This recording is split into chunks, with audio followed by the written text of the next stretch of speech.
In China, you know, the emperor is a Chinaman, and all the people around him are Chinamen too. The emperor's palace at the time of this story was more magnificent than any other in the world, for it was made entirely of the finest porcelain. In the garden bloomed the rarest flowers, and to the most beautiful ones were tied little silver bells which tinkled perpetually, so that no one could pass the flowers without looking at them and admiring them. Every feature of the garden had been carefully planned, and it was so large that the gardener himself did not know where it ended. If, however, one walked straight on, one came at last to a forest of lofty trees, and beyond the forest was the sea, deep and blue. Close to the shore, amid the foliage of the trees, lived a nightingale, and it sang so sweetly that even the poor fishermen would stop and listen when they were out at night drawing in their nets. "Heavens, how beautiful that is!" they would say. But they could not listen long, for they had to attend to their work. Yet if they came that way the next night, they would again exclaim, "How beautifully that bird sings!" Travelers came from all the countries in the world to the city of the emperor, and they admired everything very much, especially the palace and the garden. But when they heard the nightingale, they would say, "That is the best of all." After they got home, they told of their experiences, and the learned ones wrote books about the things that they had seen and heard in the domains of the Chinese emperor. And they never failed to praise the nightingale. Those who were poets wrote very beautiful verses about the nightingale in the wood by the deep blue sea. At length some of the books came into the hands of the emperor.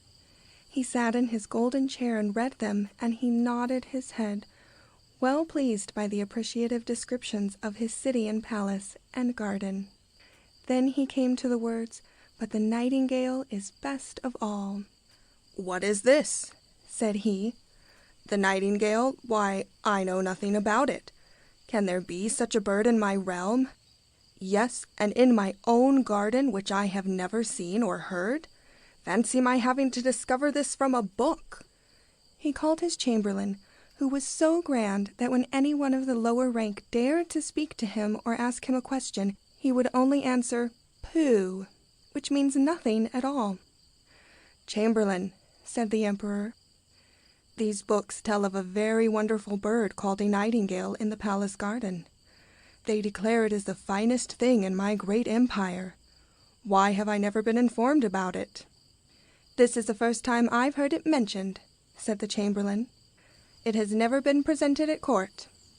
"My orders are that it shall appear in the palace this evening to sing to me," said the emperor. "The whole world knows what I possess, while I myself do not." "I have never heard it mentioned before," said the chamberlain, "but I will seek it, and I will find it." Yet where was it to be found? The chamberlain ran upstairs and downstairs, and in and out of all the rooms and corridors. But not one person among those he met had heard of the nightingale. So he ran back to the emperor and said the bird must be a myth invented by the people who wrote the books. "Your Imperial Majesty ought not to believe everything that books contain," said he. "They are often mere fiction, and what we call the black art." "But the books in which I have been reading about the nightingale," said the monarch, "were sent to me by the high and mighty Emperor of Japan, so there cannot be anything untrue in them. I will hear the nightingale, and I insist that it must sing to me tonight. It shall have my gracious protection, and if you fail to have it here, the whole court shall be trampled on after supper." "Tsing Pei!" said the chamberlain, and away he ran again, up and down the stairs and in and out of all the rooms and corridors. Half the court ran with him, for they none of them wished to be trampled on, and there was a great inquiry after the wonderful nightingale, which was known to all the outside world, but to no one at court. At last they found a poor little maid in the kitchen who said, "Dear me, I know the nightingale very well, and it certainly can sing. Every evening I have permission to take home to my sick mother some of the scraps from the table. She lives by the seashore, and on my way back, when I am tired, I sit down to rest a while in the wood, and then I hear the nightingale. Its song makes the tears come into my eyes, and I feel as if my mother were kissing me." "Little maid," said the chamberlain, I will procure you a permanent position in the kitchen and permission to see the Emperor dining, if you will take us to the Nightingale, for it must appear at the court this evening." Then they all went out into the wood where the Nightingale sang. As they were going along at their best pace, a cow began to bellow. "Oh," said the courtiers, "that is it! What a wonderful power there is in the song for such a small creature! And we certainly have heard it before." "That is a cow bellowing," said the little maid.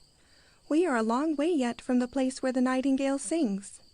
Presently some frogs began to croak in a marsh. "Beautiful," said the Chinese court chamberlain. "Now I hear it. The sound is just like the tinkling of tiny church bells." "Those are frogs," said the little maid. "But I think we shall soon hear the Nightingale now." Then the Nightingale began to sing. "That's it," said the little maid. "Listen, listen, and look, there it sits." She pointed to a little gray bird up among the branches.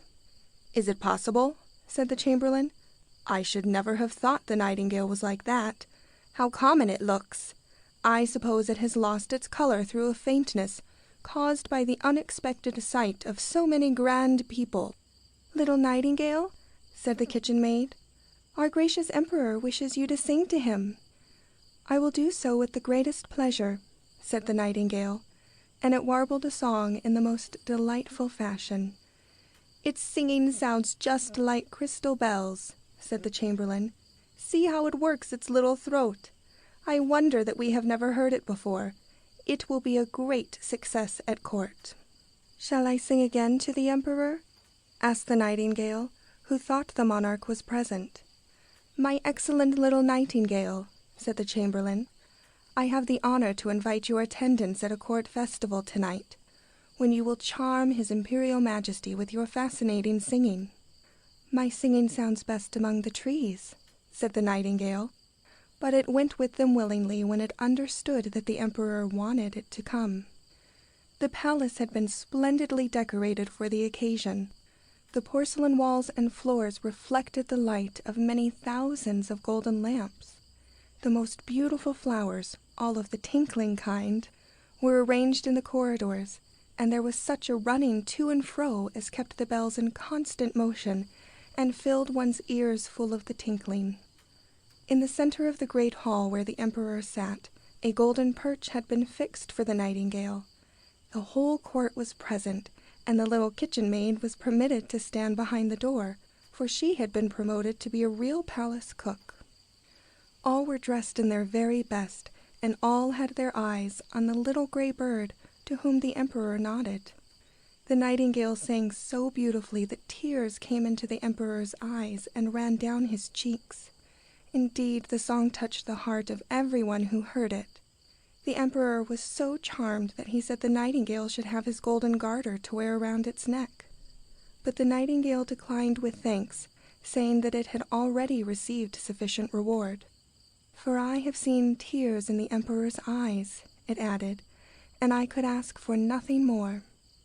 Then again it sang its heavenly song. "That is the sweetest possible sort of coquetry," said the ladies, and they took some water into their mouths to try to make the same gurgling when anyone spoke to them.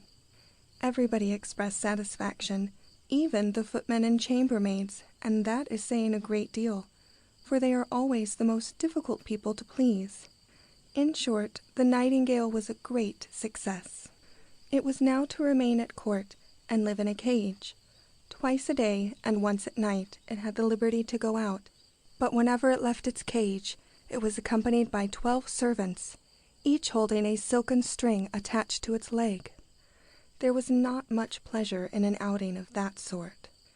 The whole city talked about the wonderful bird, and if two acquaintances met, one would say, by way of greeting, "Nighting," and the other would say, "Gale," and then they sighed and perfectly understood each other. 11 tradesmen's children were named after the bird, though not one of them grew up with the least ability to sing. One day the Emperor received a large parcel on which was written, "The Nightingale." "Here we have a new book about our celebrated bird," said he.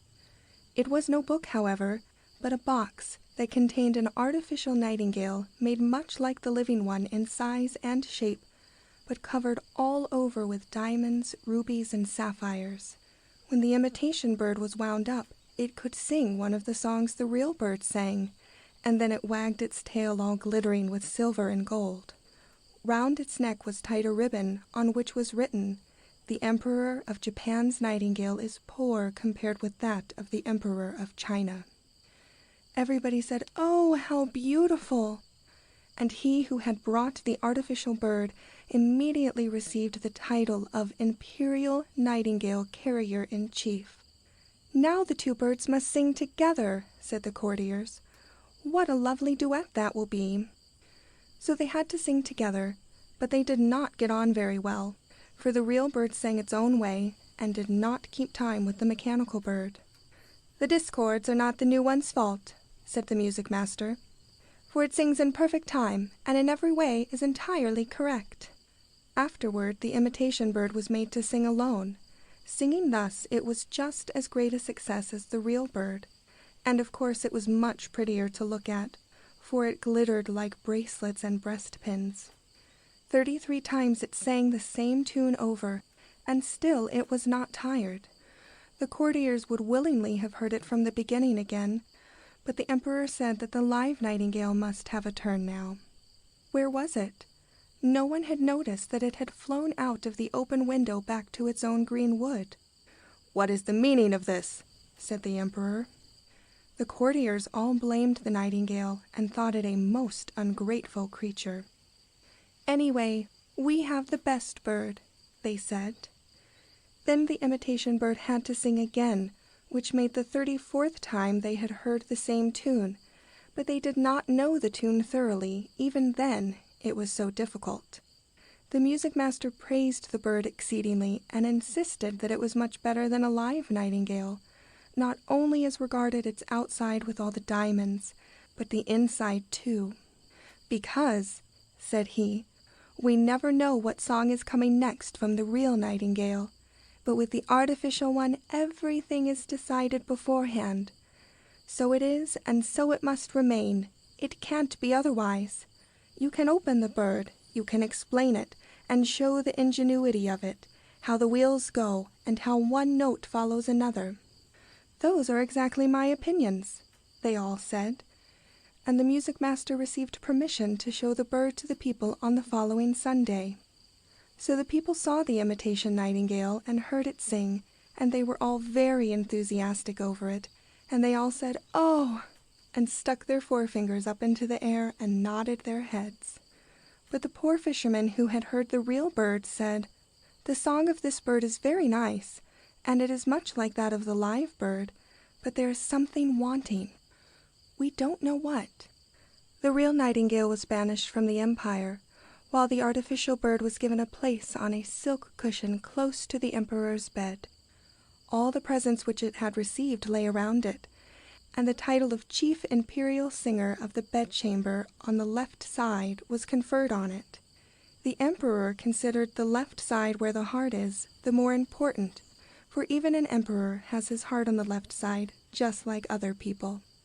A treatise in 25 volumes was written by the music master about the artificial bird, and this treatise was so learned and long, and so full of the most difficult Chinese words, that all the people said they had read and understood it, for otherwise they would have been thought stupid. A year passed, and the emperor and his court and all the other Chinamen knew every little gurgle in the song of the artificial bird. That was why it pleased them. They could sing with it, and often did so. Even the street boys sang, "Tseet, tseet, tseet, cluck, cluck, cluck," and the emperor did just the same. It really was most enjoyable. But one evening, when the bird was singing its best, and the emperor was lying in bed listening to it, something inside of the bird gave way with a sudden snap. Then whirr went all the wheels, and the music stopped. The emperor jumped out of bed and sent for his private physicians. But what good could they do? They had a watchmaker come, and after a good deal of talking and examining and tinkering, he got the works to go again somehow. But he said the bird must be used sparingly, for the works were much worn, and he could not renew them so as to be sure that the music would go right. This caused great sorrow. The imitation bird could only be allowed to sing once a year. Each time the music master made a little speech full of difficult words and affirmed that the singing was just as good as ever. After being thus reassured, the court listened to the bird with all their former pleasure. At the end of 5 years, a great grief came on the nation. The Chinese were all very fond of their emperor, and now he was ill, and it was reported that he had not long to live. A new emperor had been selected, and would be proclaimed ruler of the empire as soon as the old emperor was dead. Cloth had been laid down in all the rooms and corridors to dampen the sound of footsteps, and the palace was very, very quiet. Outside about the entrance many people had gathered, and they asked the chamberlain how their emperor was getting on. "Pooh," he said, and shook his head. Pale and motionless lay the emperor in his great splendid bed, and presently the courtiers thought he was dead, so they all went away to pay their respects to the new emperor. The pages ran out to gossip about it, and the chambermaids had a grand tea party. But the emperor was not dead yet. There he lay on the gorgeous bed with its velvet hangings and heavy gold tassels. A window stood open, and the moon shone in on him and the artificial bird. He could hardly breathe, and he felt burdened by a weight on his chest. He opened his eyes and saw that Death was sitting on his chest and wore the emperor's golden crown on his head. In one hand he held the emperor's golden sword, and in the other the emperor's imperial banner. Round about from among the folds of the velvet hangings peered many strange faces, some hideous and others gentle and pleasant. These were all the emperor's bad and good deeds staring at him now that Death was sitting on his heart. "Do you remember this?" they whispered one after the other. "Do you recollect this?" And they told him so many things that the perspiration ran down from his brow. "Say no more," begged the emperor, and then shouted, "Music! Music! Sound the great drum so that I may not hear what these faces are saying." But they went on questioning him, and Death sat nodding his approval to all that they said. "Music! Music!" shrieked the emperor. "You precious little golden bird, sing! Sing! I have given you costly jewels, and I have hung my golden garter round your neck. Sing, I tell you, sing!" But the bird was silent. It could not sing without being wound up, and there was no one at hand to do that. Death continued to gaze at the emperor with the great empty sockets of his eyes, and all was still, terribly still. Suddenly, through the open window, there came the sound of sweetest singing. The living nightingale was perched on a bough outside. It had heard of the emperor's illness and had come to bring comfort and hope to him by its singing. As it sang, the ghostly faces around became fainter and fainter, and the blood coursed with fresh vigor through the emperor's veins and strengthened his feeble limbs. Even Death listened and said, "Go on, little nightingale, go on." "Yes," said the nightingale, "I will go on if you will give me the emperor's beautiful golden sword and imperial banner and jeweled crown. I will relinquish each of the 3 treasures in exchange for a song," said Death. So the nightingale sang 3 songs, and the last was about the quiet churchyard where the roses bloom and the flowers of the elder scent the air, and where the grass is ever moistened by the tears of the mourners. This song made Death desire to be in his own garden, and like a cold gray mist he floated out through the window. "Thanks, thanks," said the emperor. "You heavenly little bird, I know you well. I banished you from my empire, and yet you have charmed the evil visions away from my bed by your song, and removed death from my heart. How can I reward you?" "You have rewarded me," said the nightingale, "by the tears I brought to your eyes the very first time I sang to you. Those are the jewels which gladden the heart of a singer, and I shall never forget them. But sleep now, that you may get well and strong." Again the nightingale sang, and the emperor fell into a refreshing slumber. When he awoke, the sun was shining in on him through the window, and he found himself vigorous and well. None of his attendants had yet come back to him, for they thought he was dead, but the nightingale still sat singing. "You must always stay with me," said the emperor, "and I will smash the imitation bird into 1,000 pieces." "Don't do that," said the nightingale. "It did the best it could. Keep it as before. As for me, I cannot build my nest and live in the palace. Let me come when I like, and I will sit on this bough in the evening and sing to you. I will sing to cheer you and to make you think. I will sing of those who are happy and of those who suffer. I will sing of what is good and what is evil around you. The little singing bird flies far and wide, to the poor fishermen, to the peasants in their humble cottages, and to many others who are distant from you and your court. I love your heart more than your crown, and I will come and sing to you, but you must grant me one request." "That I will do, whatever it may be," said the emperor, who had now risen from his bed and put on his imperial robes. "I only ask," said the nightingale, "that you let no one know that you have a little bird which tells you everything. It will be better so." Then the nightingale flew away. Immediately afterward the attendants came in to look after their dead emperor. They stood aghast at the sight of him, and the emperor said, "Good morning.